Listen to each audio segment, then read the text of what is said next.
పహల్గాం ఉగ్రవాద దాడిలో ప్రాణాలు కోల్పోయిన వారికి జిహెచ్ఎంసీ కార్పొరేటర్లు అమరవీరుల స్తూపం దగ్గర నివాళులర్పించారు. ఏప్రిల్ 22న జరిగిన ఉగ్రవాద దాడిని తీవ్రంగా ఖండిస్తున్నామని తెలిపారు. పాకిస్తాన్ దేశ ద్రోహులను మట్టి కరిపించాలని కోరారు. ఇప్పటికైనా దేశ ప్రధాని ఉగ్రవాదులను హతం చేసి దేశాన్ని రక్షించాలన్నారు.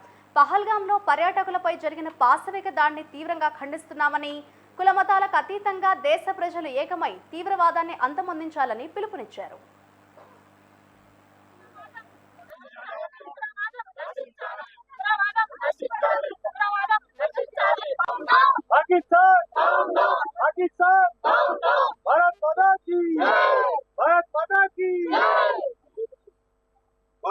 భారతదేశానికి నాయకత్వం వచ్చిన బీజేపీ పార్టీ కావచ్చు, నరేంద్ర మోడీ గారు కావచ్చు, ఈ రోజు మరి తగిన చర్యకు జరిగిన సంఘటనకు మరి ఇప్పటికే ప్రతీకార చర్య ఉండాలి.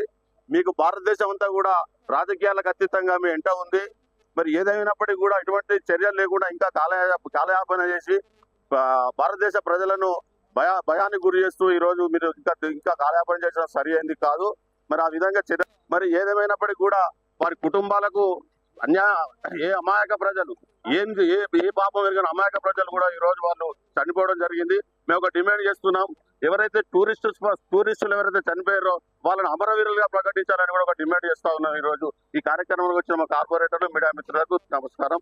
జై తెలంగాణ.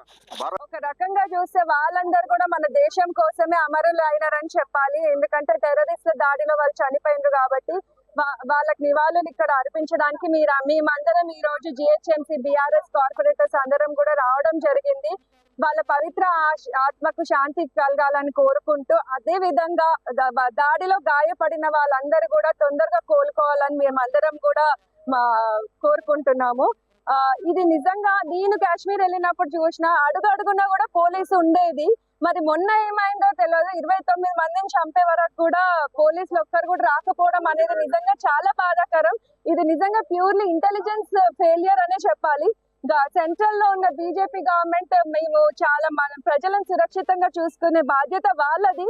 కానీ వాళ్ళు ఎప్పటికప్పుడు మంచి చూసుకుంటున్నామని చెప్తున్నారు. కానీ మనం చూసినాం సంవత్సరానికి ఒకసారి ఏదో ఒక దాడి అయితేనే ఉంది.